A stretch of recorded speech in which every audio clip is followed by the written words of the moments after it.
base do nosso culto de hoje está em 1ª Carta de Coríntios, no capítulo 1, versículo 10. Amém? E em Colossenses também, Colossenses no capítulo 3, 12 até o 14. É a nossa base para nós desenvolver o estudo dessa noite, culto de ensino, culto doutrinário. Glória a Jesus. 1 de Coríntios capítulo 1, versículo 10. Quem achou, diga glória a Deus. Eu vou ler para adiantar, depois eu vou pedir para cada um ler as outras partes, né? Que nós vamos desenvolvendo aqui aí conforme a necessidade. Vamos estar 1 de Coríntios capítulo 1 e versículo 10. Diz assim: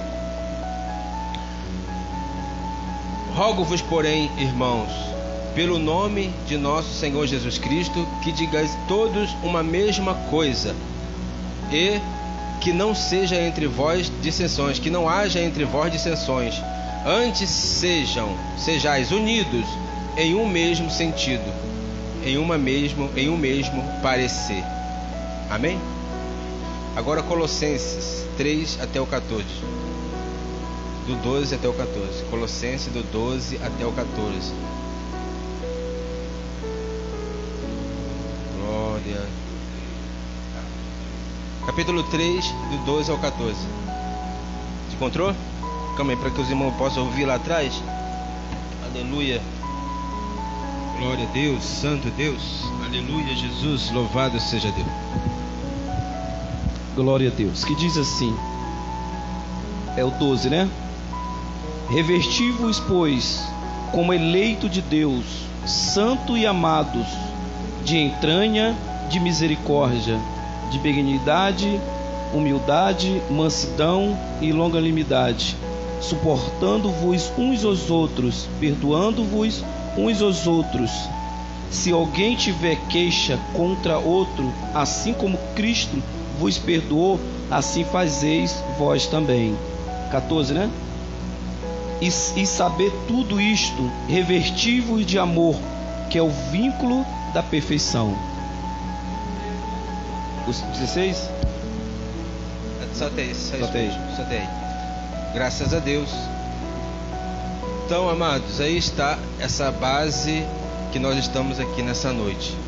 Sabendo, irmãos, primeiro foi o 1 de Coríntios, né? A carta 1 de Coríntios, capítulo 1, versículo 10, que está falando que cada um de vós tenha o mesmo parecer, né? O mesmo parecer. Que cada um digais a mesma coisa, quer dizer, é uma mensagem, irmão, para a unidade da igreja, para a união do corpo de Cristo. Porque nessa igreja estava acontecendo dissensões, diz o título, já diz aqui, as dissensões na igreja de Corinto. Então já existia dissensões na igreja.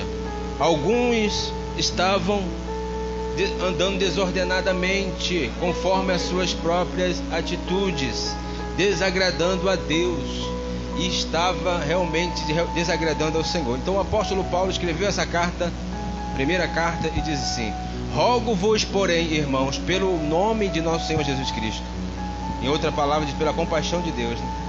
Pelo amor de nosso Senhor Jesus Cristo, pelo nome de nosso Senhor Jesus Cristo, que digais todos uma mesma coisa, e que não haja entre vós dissensões, antes sejais unidos em um mesmo sentido, em um mesmo parecer. Porque o apóstolo Paulo, ele estava preocupado, ele estava na missão de edificar a igreja pela palavra revelada que o Senhor tinha dado para ele. E é a mesma palavra que nós estamos procurando dar todos os dias, todas as noites, todas as oportunidades que temos. A palavra que vem a trazer a edificação para a igreja, pela revelação a qual já está confirmada ao nosso coração, ao coração do corpo de Cristo, para que nós sejamos santos em toda a nossa maneira de viver. Então esse é o primeiro ponto do culto de hoje. Nós trazemos aqui, sabermos o que nós estamos fazendo, se estamos fazendo em conformidade a esse texto, porque fora disso nós vamos viver como aqueles irmãos estavam. Então Paulo estava querendo mudar ou tirar, né, essa possibilidade de haver essa dissensão, né, essa contenda, né, entre os irmãos lá da igreja de Corinto. E nós sabemos que em toda a igreja existe um pouquinho disso, e Paulo estava querendo combater isso para que não pudesse, aleluia, ofender, ou seja, no caso, ferir, né, o corpo de Cristo, que é a igreja. Então não pode haver as dissensões. Por exemplo, as visões não podem ser contrárias ao que o apóstolo Paulo já tinha falado, ou seja, a doutrina dos apóstolos, ensinamento, aquilo que é revelado, aquilo que está, aleluia, confirmado pelo Espírito Santo, porque a partir do momento que Jesus subiu ao céu, antes, porém, ele ficou 40 dias aqui na terra. Então ele deu instrução para os seus discípulos, e uma das instruções que ficou marcada ao nosso coração foi quando ele disse assim para os seus discípulos: ficai em Jerusalém até que do alto seja revestido de poder, porque eu vou para o meu Pai, mas eu envio o Consolador, ele vos guiará em toda a verdade. No capítulo 17, versículo 17, o Senhor Jesus falando diz assim: santifica-os, falando dos futuros discípulos que somos nós, santifica-os na palavra, porque a tua palavra é verdade. Então nós somos santificados na palavra, nós somos santificados na verdade. Podemos entender dessa maneira? Se nós entendermos que a palavra de Deus é verdade, então nós temos o que? Uma boa comunhão com a igreja, ou seja, uma forma adequada de servir ao Senhor, né? Então em Colossenses ele já começa a explicar mais, aqui no texto que nós lemos, do 3 e versículo 12: revesti-vos, pois, como eleitos de Deus, santos e amados, de entranha de misericórdia, de benignidade, humildade, mansidão, longanimidade, suportando-vos uns aos outros e perdoando-vos uns aos outros. Se algum tiver queixa contra outro, assim como Cristo vos perdoou, assim fazei vós também. E sobretudo, revesti-vos de amor, que é o vínculo da perfeição. Amém? Essa palavra aqui, irmão, nos leva a entender o que Deus quer da minha vida e da tua vida para com a nossa caminhada cristã. Primeiro ele está dizendo: revesti-vos como eleito de Deus, né? Santos e amados. Santos e amados, quer dizer, nós temos que nos revestir como eleito de Deus, ou seja, se comportar, nos comportar sempre como aquele que foi eleito de Deus, escolhido de Deus para cumprir missão. Uma vez que você é escolhido, é porque você foi chamado, você conseguiu chamar a atenção de alguém para você ser escolhido. No caso da igreja, você chamou a atenção de Deus para ele te escolher. E aí você vai dar valor ao que Deus fez comigo e com você. Ele te escolheu para uma obra, e agora ele te dá instrução, e agora ele te dá mandamento. E quando você atenta para o mandamento, você, aleluia, só vai crescer. Só vai crescer. Mas como crescer? Com a misericórdia, benignidade. Quem é benigno? Aquele que faz coisas agradáveis, boas, né? Bondade, humildade, mansidão e longanimidade estão juntos, né? Essas palavras elas se encaixam. Quando você é benigno, você é humilde. Quando você é humilde, você é manso. Quando você é manso, você é longânimo, né? Se encaixa. Então você tem que viver tudo isso e fazer essa palavra realmente valer na tua vida. E aí qual é o propósito? Qual é a determinação? Qual é as tuas atitudes? Depois que você está lendo esse versículo e entendeu tudo isso, aí você vai suportando uns aos outros, perdoando uns aos outros, né? Essa é uma forma de você ser isso que nós estamos lendo aqui atrás, né? Revestido como eleito de Deus, então você tem que suportar uns aos outros, né? Suportando uns aos outros e perdoando. E se alguém tiver queixa, como Cristo te perdoou, perdoar ele também. Tem alguém que tem queixa de alguém? Tem queixa de alguém? eu tenho uma queixa de alguém, eu estou com uma queixa de alguém. Que queixa é essa? Será que tem alguma coisa? Será que essa queixa tem a ver? Será que essa queixa não tem alguma resposta que possa definir sobre isso, ou que possa solucionar esse problema? Ou será que essa queixa é só um mal entendido, é só uma coisa que está no teu coração? Aí tem que saber o que é essa queixa. Qual é essa queixa? Eu acho que fulano é isso, ou eu acho que fulano faz isso, eu acho que fulano é aquilo. Se acha, não tem certeza, então ora por ele. Se acha, não sabe de nada, porque achar, qualquer pessoa pode achar. Achar uma coisa indefinida, não sabe o que está falando. E aí, se eu for falar uma coisa que eu acho, que eu penso para todo mundo, daqui a pouco todo mundo vai pensar que isso é verdade? Não, eu não sou o dono da verdade. E aí, nós não somos o dono da verdade. Mas se nós ficarmos dizendo, eu acho que é isso, eu acho que é aquilo, tem que ter certeza, né? E sobretudo, revestido de amor, que é o vínculo da perfeição. Quando nós temos amor, irmão, é o que está na Bíblia.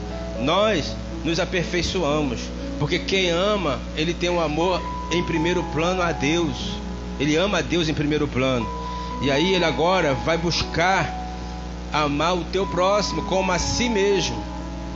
Quer dizer, você ama a Deus, você busca a Deus. Você ama a Deus, você tem instrução de Deus. Você ama a Deus, você ouve a voz de Deus. Você ama a Deus, você obedece a Deus. Você ama a Deus, você se reveste de Deus. Você ama a Deus, você está andando com Deus. Você ama a Deus, você tem desejo de aprender as coisas de Deus. Você ama a Deus, você está, aleluia, toda a humildade para aquilo que Deus quer na tua vida. E aí depois que você diz que ama a Deus e cumpre tudo isso, aí você vai amar o teu próximo como a ti mesmo.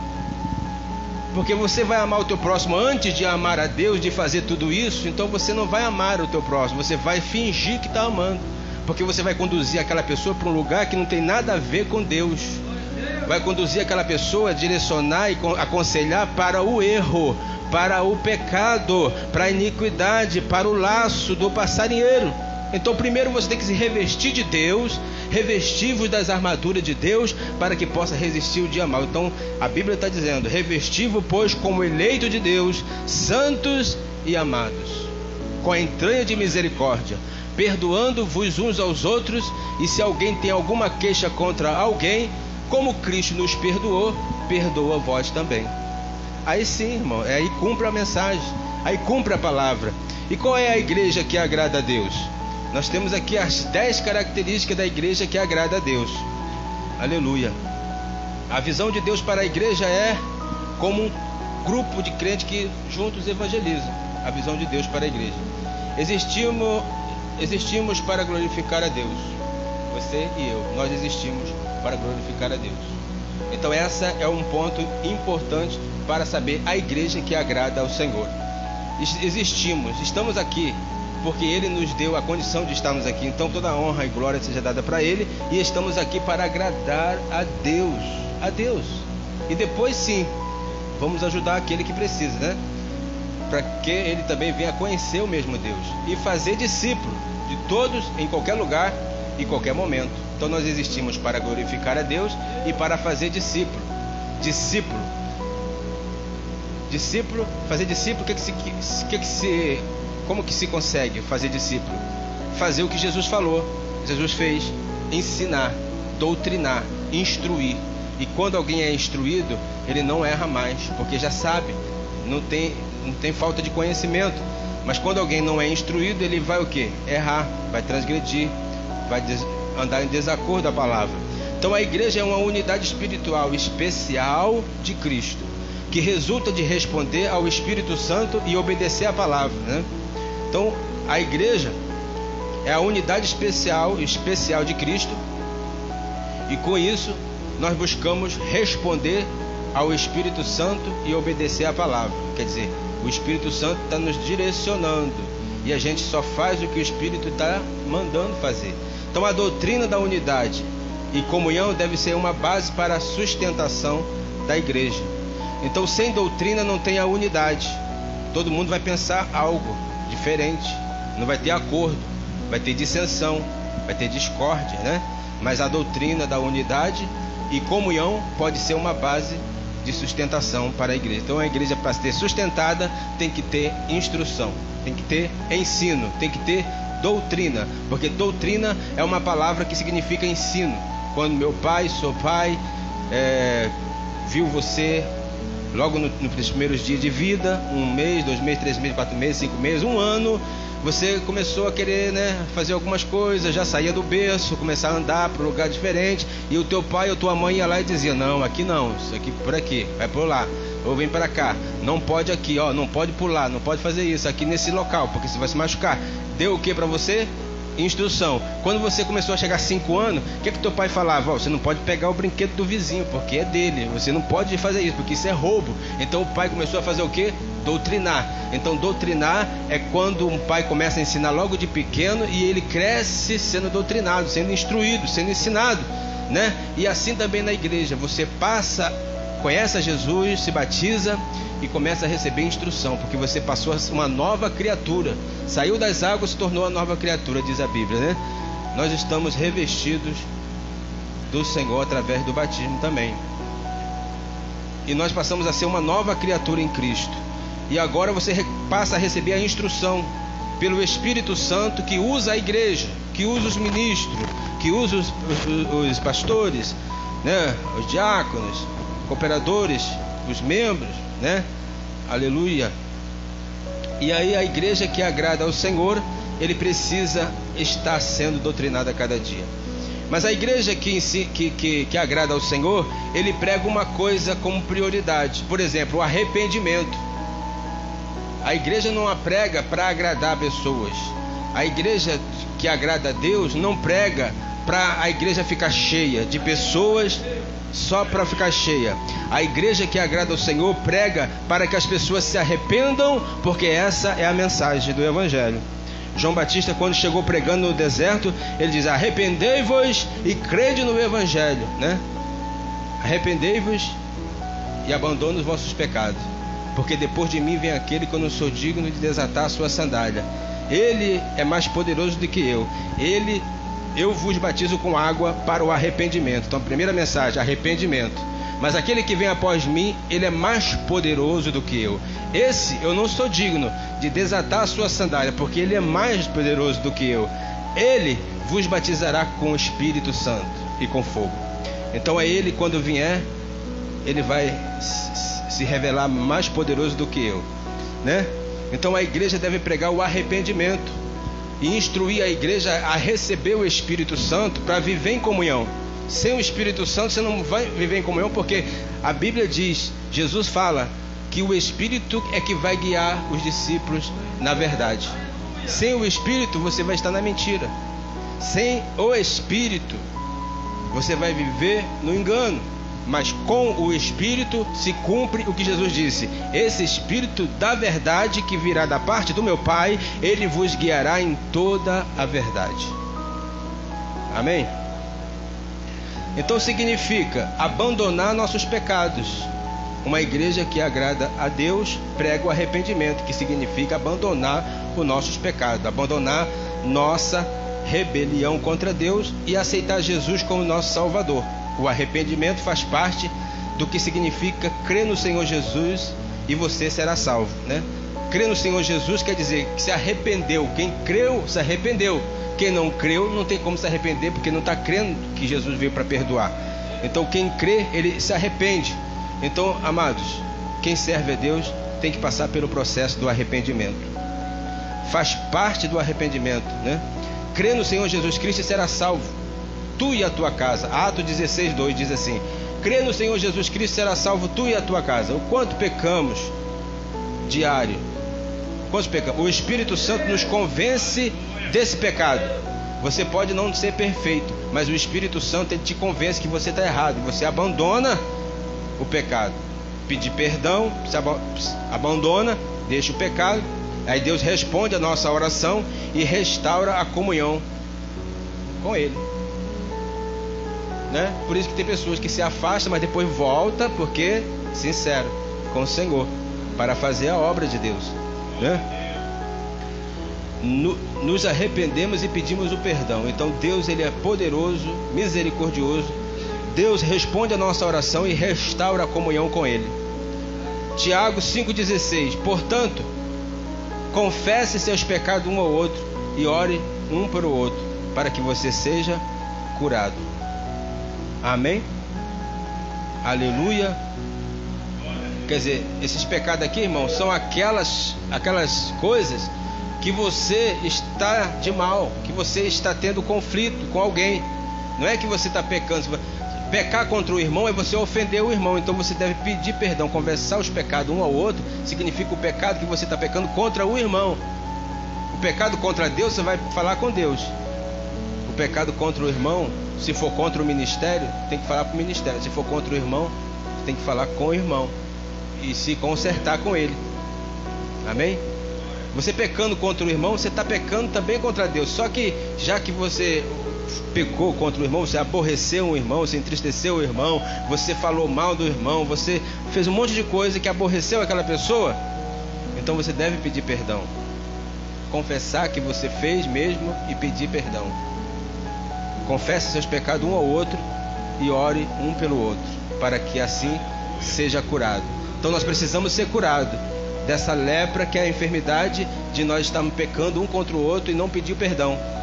Quando alguém peca contra o outro, não pede perdão, sabe que está pecando e não pede perdão, aí um fica sabendo, já fica magoado, porque já fica sabendo daquilo que foi falado com ele, e aí fica uma enfermidade. Tem que pedir perdão para que seja curado, né? A igreja que agrada a Deus é uma igreja também humilde. A humildade faz parte da igreja que agrada a Deus. A humildade faz parte do crente, né? Que pensa diferente do mundo.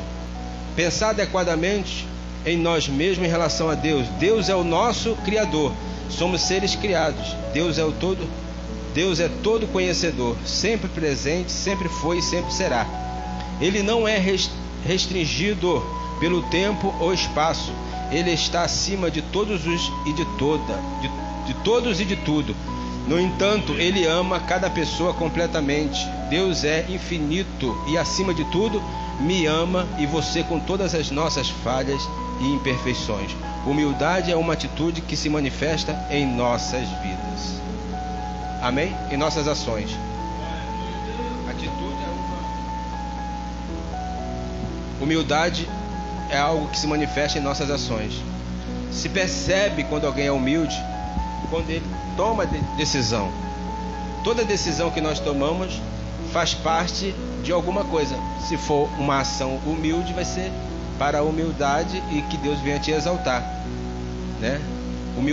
A humildade faz parte das nossas ações para conosco e para com os outros também. Porque Deus me ama incondicionalmente. Eu posso amar os outros incondicionalmente. Humildade é o oposto de orgulho. Salmo 25, 2. Ele lidera os humildes no que é certo e ensina-lhe o seu caminho. Deus lidera os humildes no que é certo e ensina-lhe o seu caminho.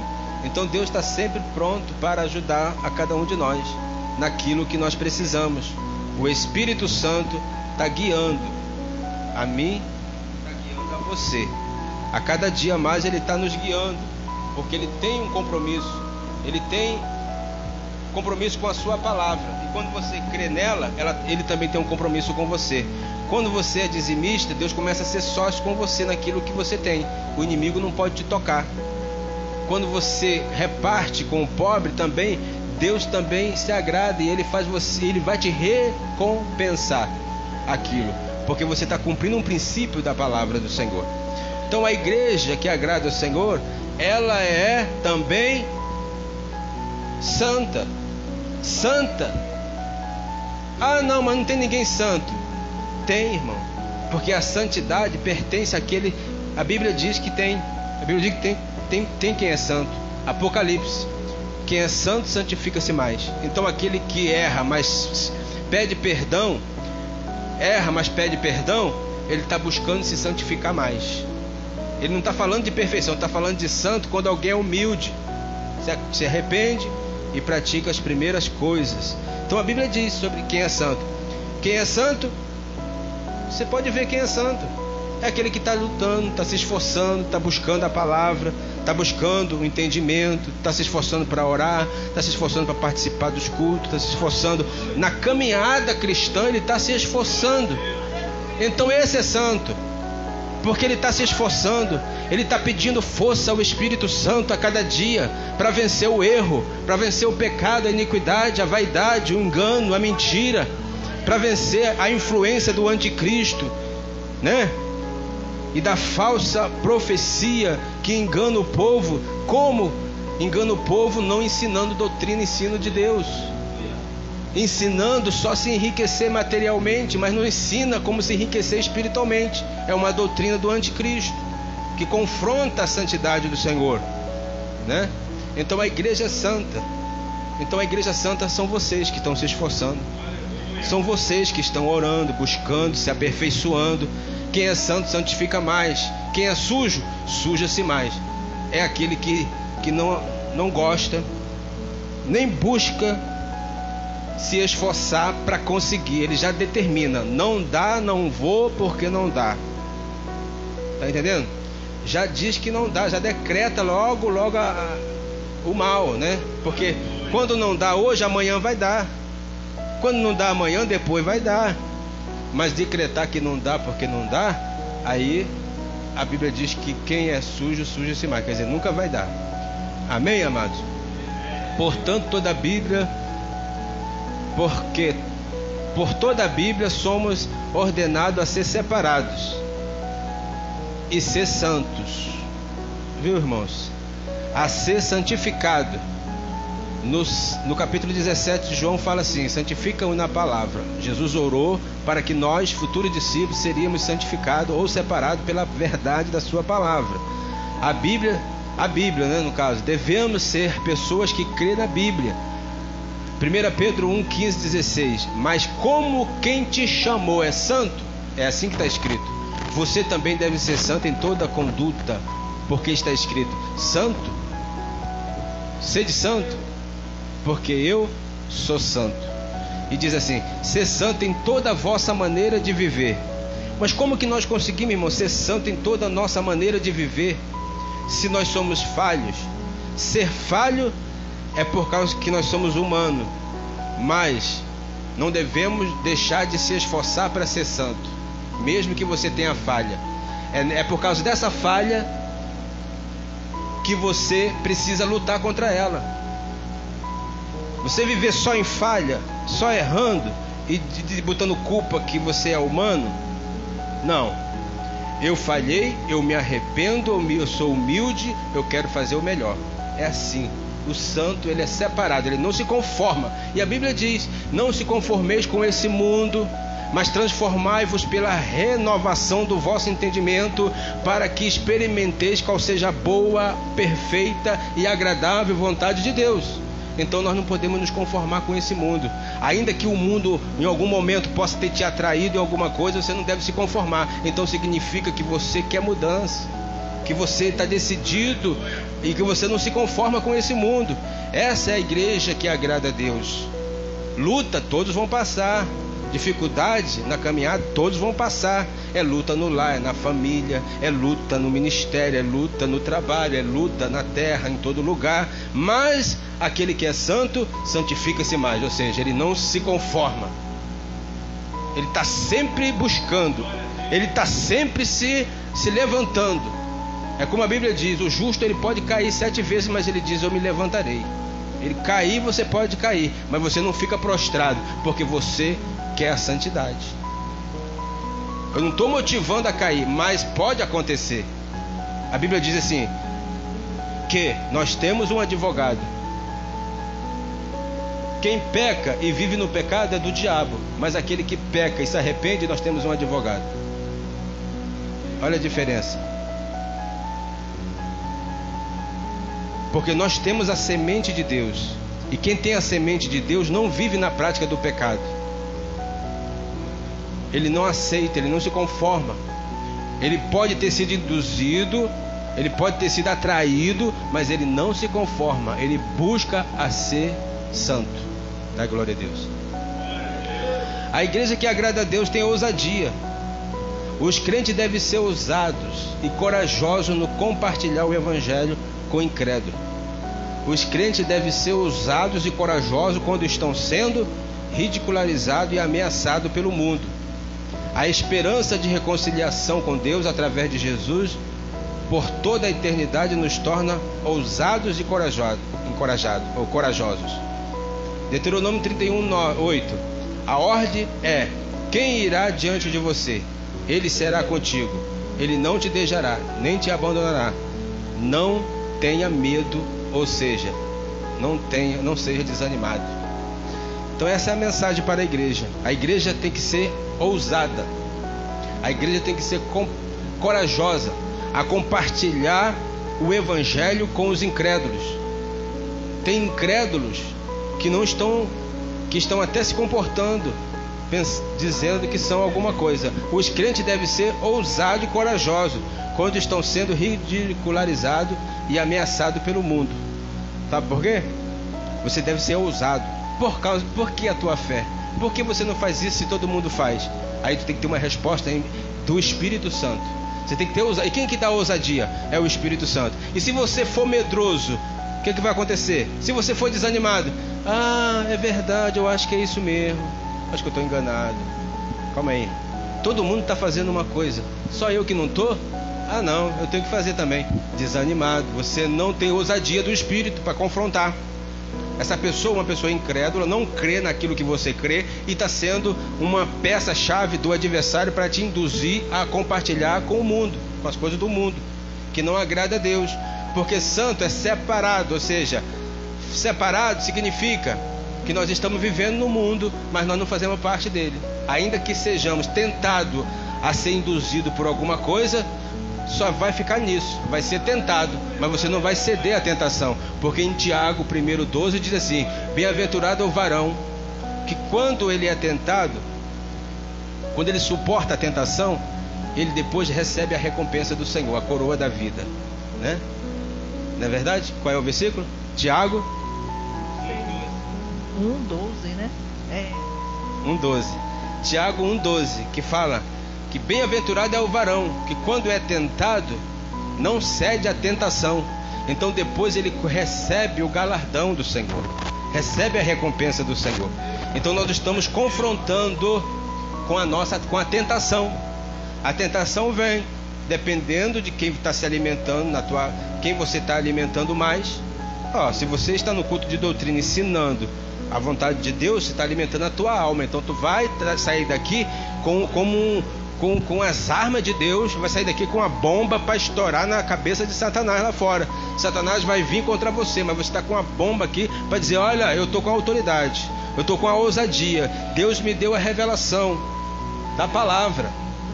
Então a ordem é: quem irá diante de você?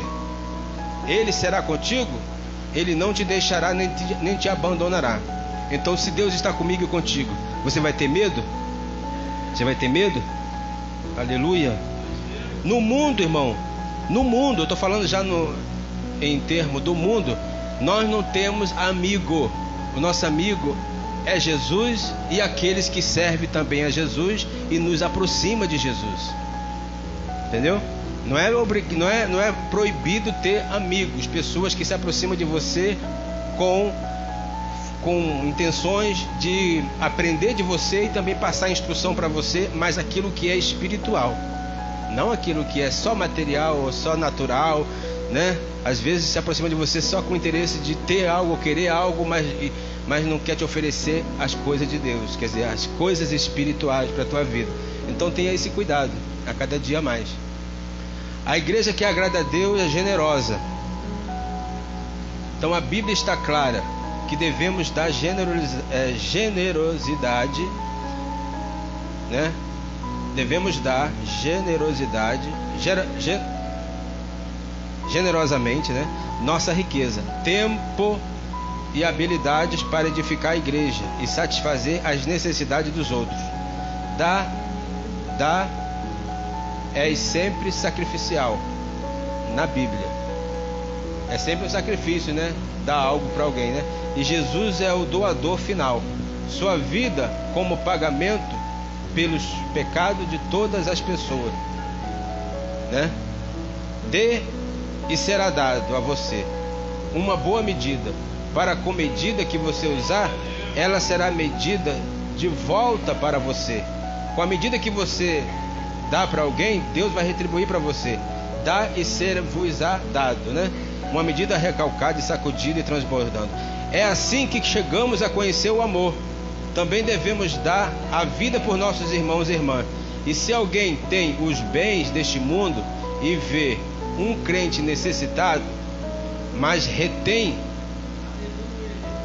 compaixão dele, como o amor de Deus resiste nele, ou seja, olha só a pergunta: e se alguém tem os bens deste mundo e vê um crente necessitado, mas retém a compaixão dele, como o amor de Deus está nele?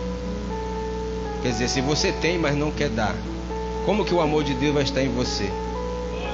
Se alguém tem bens desse mundo e vê um crente necessitado e não dá, e não ajuda, como que o amor de Deus vai estar em você? Um crente, está falando de uma pessoa crente, cristã, uma pessoa que busca Deus, que faz as coisas para Deus, que é humilde, sincero na presença do Senhor, né?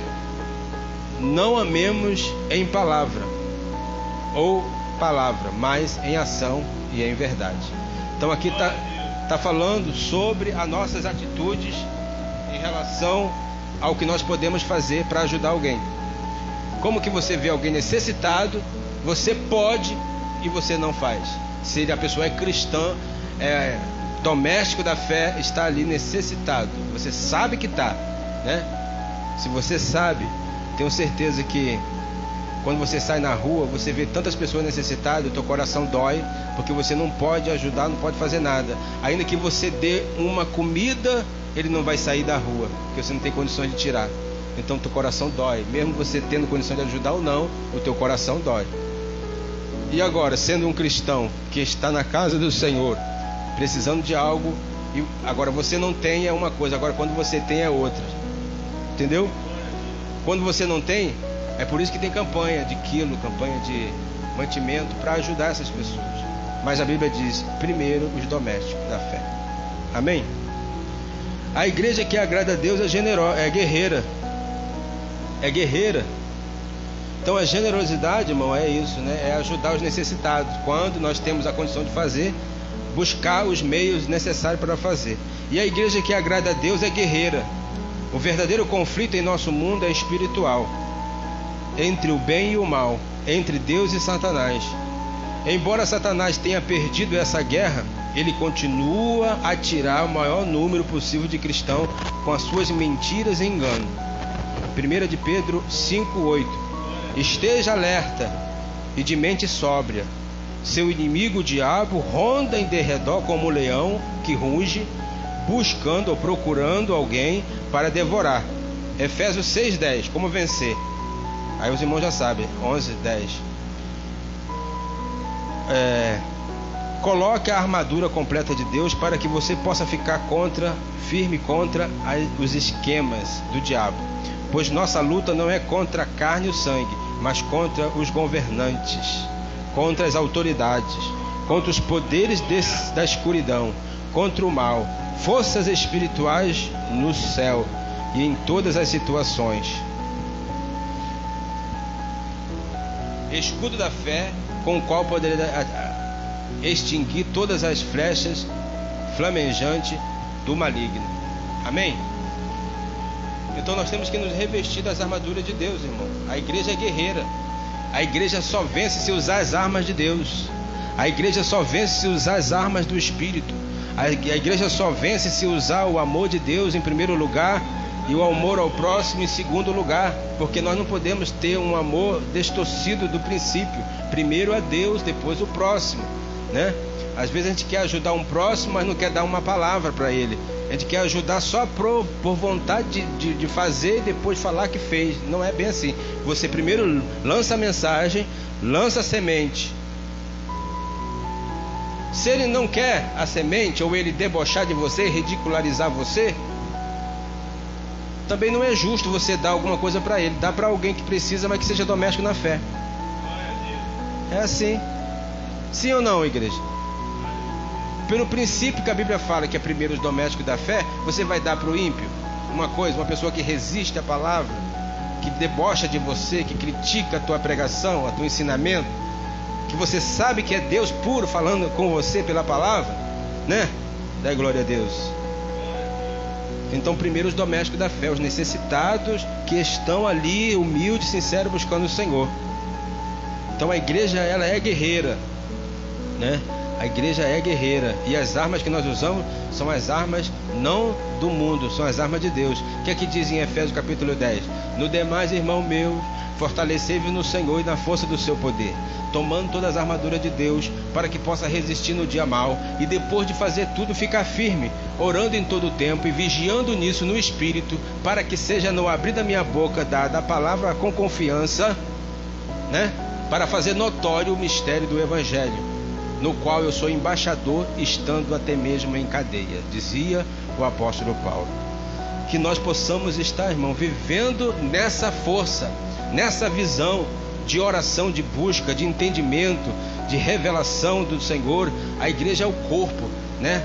O corpo é composto de vários membros. Tem o pé, tem a mão, tem o olho, tem a cabeça. E da igreja nós falamos, a cabeça é Cristo, mas os membros somos nós. Então nós precisamos de ter a orientação da cabeça, quer dizer, de Cristo. E Cristo falou, eu estou ausente, mas não estou porque eu envio o Espírito. Quer dizer, ele não está ausente. Ele diz assim, eu vou para o meu Pai, mas envio o Consolador. Então ele diz assim, eu não vos deixarei sozinho. Então ele está conosco. E o cabeça é Cristo, e a orientação é do Espírito Santo.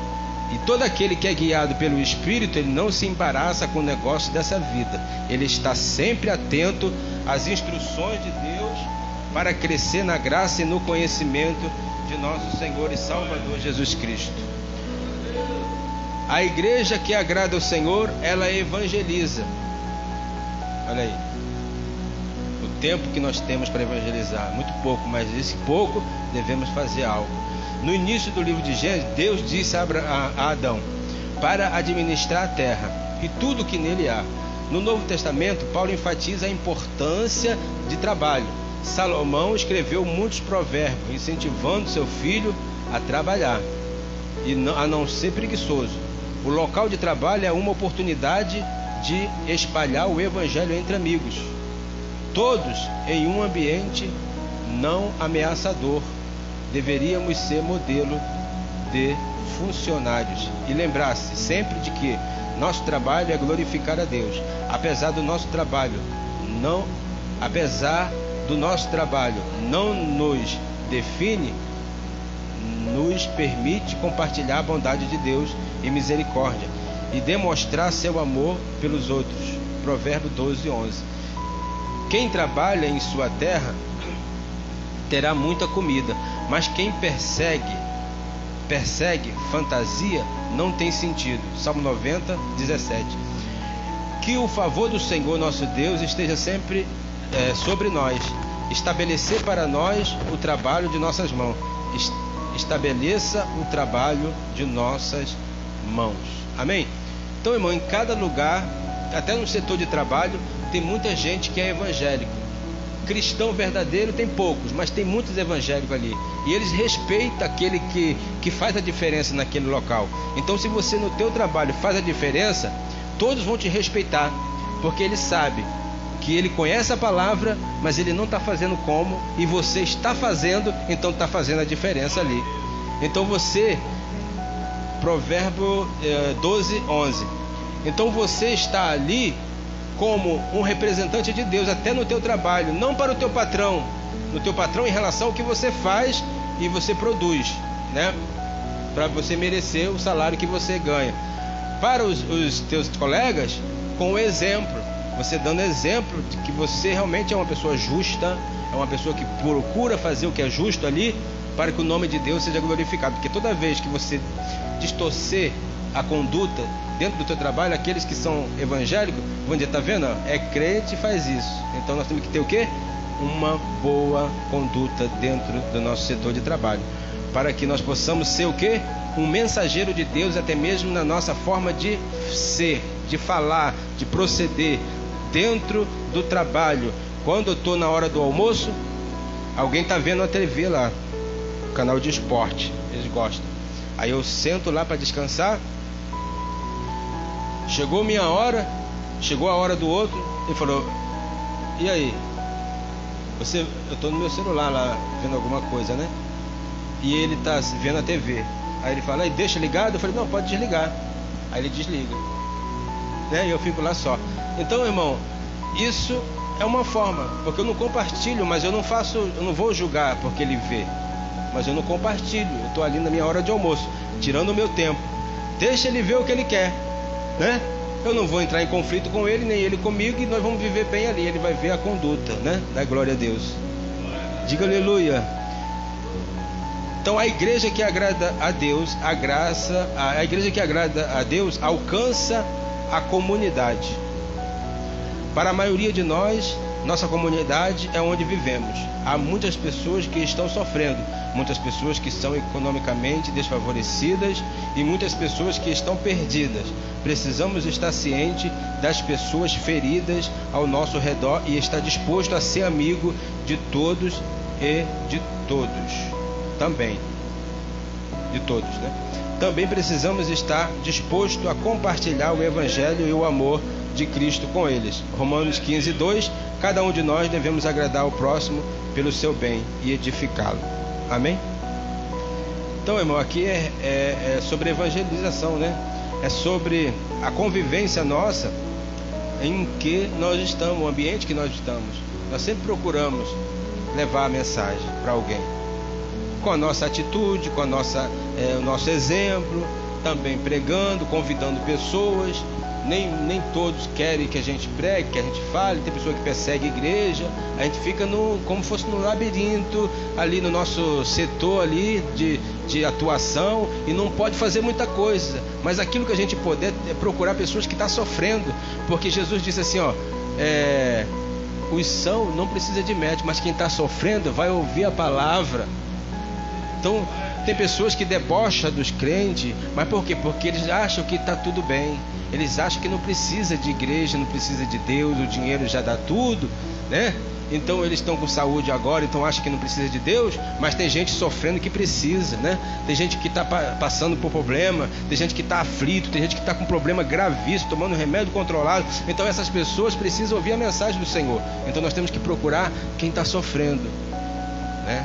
Quem está sofrendo, porque quem está sofrendo, ele ouve a voz de Deus com mais facilidade. Tende a ouvir a voz de Deus com mais facilidade. A tendência de quem está sofrendo é de precisar mesmo ouvir a voz de Deus. Então nós temos que saber até mesmo como lidar na nossa comunidade com as pessoas, porque quem está sofrendo, ele não mede esforço. Ele mora no Leblon, ele mora em Copacabana, ele mora no centro da cidade. Onde é a tua igreja? Recebi uma palavra, gostei. Onde é? É lá no Vidigal? Vou lá. Mas você vai aqui no vizinho convidar e diz: não vou não. Todo dia tem culto, é chato. Tá pisando em favo de mel. Mas para quem está precisando, o amargor é doce. Diga glória a Deus. Diga aleluia. Para quem está precisando, o amargor é doce. Ele vem de qualquer lugar. Até gringo aqui, às vezes, se for necessário, eles vêm. Então a igreja que agrada a Deus tem amor pelas almas. Nós amamos a Deus porque Ele nos amou primeiro. A verdadeira gratidão por esse amor obriga-nos a compartilhar o amor de Deus com os não crentes. O amor de Deus em nossos corações pelo perdido nos motiva a compartilhar as boas novas do Evangelho. Jesus morreu, foi sepultado, ressuscitado para receber o castigo, né? Jesus morreu, foi sepultado e ressuscitado para receber o castigo que merecemos por nossos pecados. Todos os que se arrependerem e crerem em Jesus serão salvos. Somos ordenados a vá e faça discípulo onde quer que vá. João 3:16-18. Porque Deus amou o mundo de tal maneira que deu o seu Filho unigênito para que todo que nele crê não pereça, mas tenha vida eterna.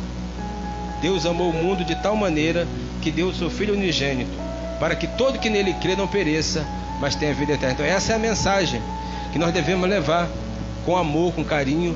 Eu lembro de uma visita que nós fizemos ali. O rapaz estava bem doente, estava bem debilitado na cama. Acho que era, não sei se era AIDS, não sei se era câncer, um problema desse. Nós pregamos para ele esse texto de João 3, 16, 17, que Deus amou o mundo de tal maneira, e não adianta qual o problema, que se crê no Senhor Jesus Cristo, Ele vai fazer, né?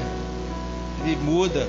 Só é você acreditar, não importa qual o problema, não importa qual a luta, a dificuldade, não importa qual é o problema que você está vivendo agora. Se você crê no Senhor Jesus Cristo, Ele vai curar, Ele vai realizar a obra na sua vida. Mas você precisa acreditar que Ele pode fazer algo na sua vida. Precisa crer. E nós falamos de Cristo para ele, falamos do amor de Deus para ele, e ele ficou bem sensível à voz de Deus, aceitou a Jesus e depois passou para Deus. Depois partiu. Quando ele partiu, eu senti uma alegria tão grande, uma confirmação tão grande, que essa pessoa foi salva. Porque no último momento da sua história, da sua vida, ele ouviu a mensagem que Jesus amou o mundo de tal maneira que enviou o seu Filho unigênito para que todo que nele crê não pereça, mas tenha vida eterna.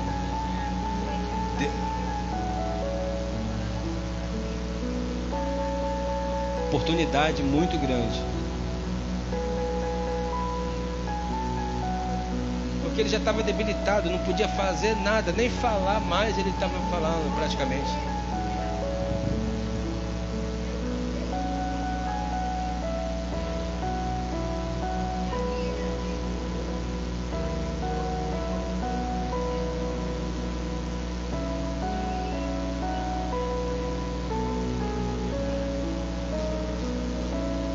Deus sabe todas as coisas. Quando você vai pregar para uma pessoa que está assim, você não pode desanimar aquela pessoa. Você vai dizer que Jesus vai curar, vai fazer. Dependendo da fé, o futuro pertence a Deus. Mas se você aceitar Jesus, coisas de Deus vão acontecer e você será salvo, terá uma vida eterna com Ele. Então essa é a mensagem. E ele acreditou. A igreja que agrada ao Senhor. Às vezes a gente não dá muito valor a isso, mas você pode ver que quando Jesus estava crucificado, o ladrão que reconheceu foi salvo. Então no último momento, se eu pregar o evangelho para alguém que está na última momento da sua vida ali, e ele se arrepender, Jesus está salvando aquela alma. É experiência grande, né? A igreja que agrada a Deus conhece a palavra. Olha aí. Quando ensinamos por ouvir a palavra de Deus, aprendemos a conhecer o som que sai da sua voz em nossas vidas. A palavra de Deus, a Bíblia, é o nosso guia para viver. Isso proporciona conforto. Isso nos corrige quando nos desviamos, né? Nos corrige. Aleluia. Estudo regular e meditação na Bíblia é uma das melhores disciplinas para o crescimento espiritual. 2 Timóteo 3,16. Toda a escritura é inspirada por Deus. Toda a escritura, ela é divinamente inspirada por Deus. Você que conhece a Bíblia, você sempre vai ser alimentado por ela. Mas você precisa querer conhecer cada dia, ter vontade, ter sede de conhecer.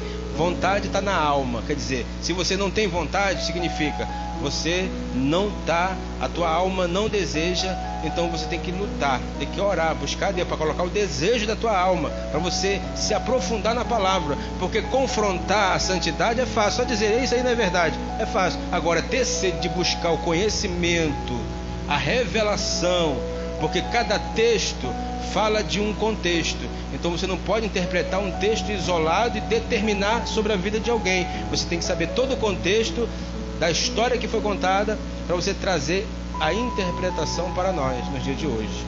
O que ela quis falar para aqueles dias, para aquele povo, e o que ela quer falar para nós hoje. Como por exemplo, vou dar um exemplo claro. Josué, quando Deus falou assim: esforça, tem bom ânimo, eu serei contigo. Assim como eu fui com Moisés, serei também com você. Mas deve examinar o livro sagrado de dia e de noite. Esforça e tem bom ânimo. Não te mandei eu? Esforça-te e tem bom ânimo. A gente quer lutar. Não dá. Essa é muito dura essa mensagem. E Deus falou: não te mandei eu? Se Deus manda, Ele garante. É só você se esforçar. Eu não consigo ser santificado assim não, porque 99% das igrejas fala que é assim, que é assado, e todo mundo aceita. Como é que eu vou mudar? O que Deus está falando? Se eu mandar, você não aceitar? Se eu mandar, não estou te mandando, Josué. Estão te mandando. É Deus. Então você tem que ir pela revelação. O céu é tomada à força, a salvação. Então você tem que, a tua alma tem que estar santificada, tem que ter desejo de conhecer a palavra, para você viver ela, né? Louvado seja o nome de Jesus. Não determinar que não dá. Não, trabalho todo dia. Trabalho todo dia, mas a alma precisa se alimentar todo dia.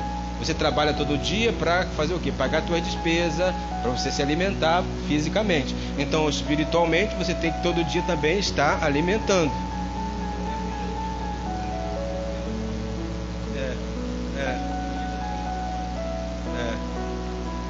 Nem só de pão vive o homem, mas de toda a palavra que sai da boca de Deus.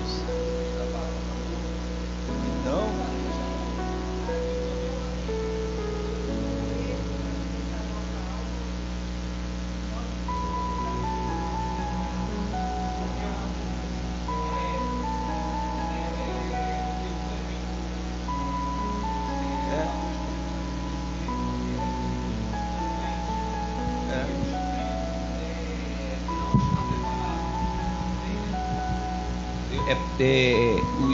o Jesus estava falando sobre isso. Se você não alimentar o teu espírito com ele, por isso que muitas pessoas estão aí, mendigando, enfermo, não levanta da cama, por isso, porque só engorda, só está vivendo do pão, da comida, mas do espírito não, porque o espírito depende de Deus e a carne depende da comida. Então por isso que a carne cobiça contra o espírito, entendeu? Então, amados, é isso aí. Conforme nós estávamos falando. Então, a Bíblia, toda a Bíblia, ela é o que? Inspirada por Deus. Por isso que Deus já falou lá para Josué: examinem todo o mandamento, todo o livro sagrado da lei. Porque já naquele tempo toda a lei era importante demais, era muito importante. Toda a lei de Deus é importante. Até no dia de hoje você tem que saber o que a lei, o que significa a lei de Deus para os judeus e o que significa a lei de Deus para nós cristãos, levando em consideração que tudo que é justo lá continua sendo justo aqui.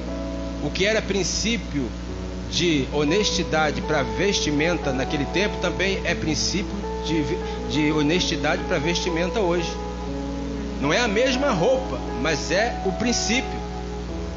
Não quer dizer que você vai vestir a mesma roupa de 3.000 anos atrás, mas é a roupa de hoje que é honesta, porque o princípio de Deus é a honestidade. Santificai no corpo, na alma e no espírito. Não importa o tempo, a cultura, o que importa é o princípio. Naquele tempo, Abraão deu dízimo. Malaquias pregou sobre dízimo, e se fala muito que foi para os sacerdotes, os levitas, os ministros e para Israel. Mas aquilo, naquele tempo, era para eles. Hoje, e era um princípio de Deus já desde o começo. E para hoje, eu não posso se desfazer daquela palavra, porque interpretando ela para os dias de hoje, significa que aquilo ali é um princípio de Deus para quem crê. Porque Abraão fez por causa da fé. Ele acreditou que Deus ia recompensar. E se você faz sem fé, melhor não fazer. Mas se você faz com fé, terá a recompensa do Senhor. Porque o dízimo não é da lei e nem da graça, é da fé. É fazer por amor. É fazer para agradar a Deus e não levar em consideração: não vou fazer isso e vai faltar para o leite, vai faltar para isso. Se você é um crente, é membro do corpo de Cristo, está passando por privação de pão, o que a Bíblia fala? Comunicai as necessidades com os santos. Mas a gente não comunica e não dá o dízimo, e aí acha que está sendo uma benção. Não estou querendo que você seja dizimista, não. Eu só pregando a palavra, só anunciando aqui. Não precisa fazer porque eu estou falando, mas é o desejo, é a fé que vai te dar a recompensa de Deus, vai trazer o milagre de Deus na sua vida, né? Tem gente que tem dificuldade, eu entendo em parte, mas eu quero que você acredite que Deus pode te abençoar, você sendo dizimista e você comunicando a sua necessidade com os santos. Amém?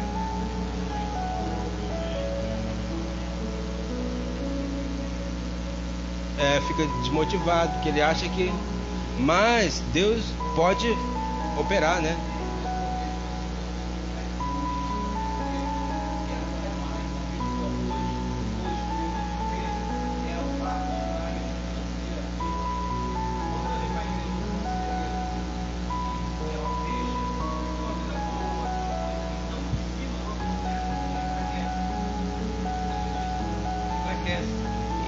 Ela vai enfraquecendo, porque tipo assim, o que o povo pensa que quando você vem para a igreja, você só vem para a igreja, você vai ser próspera. Não é. Existe regra, existe caminho, né? Igual o pastor está falando. Então, Deus, ele é composto de regra. Por quê? Porque a palavra dele é fiel. Ele vela pela sua palavra, né? Então, que quando ele fala assim, ó, igual o profeta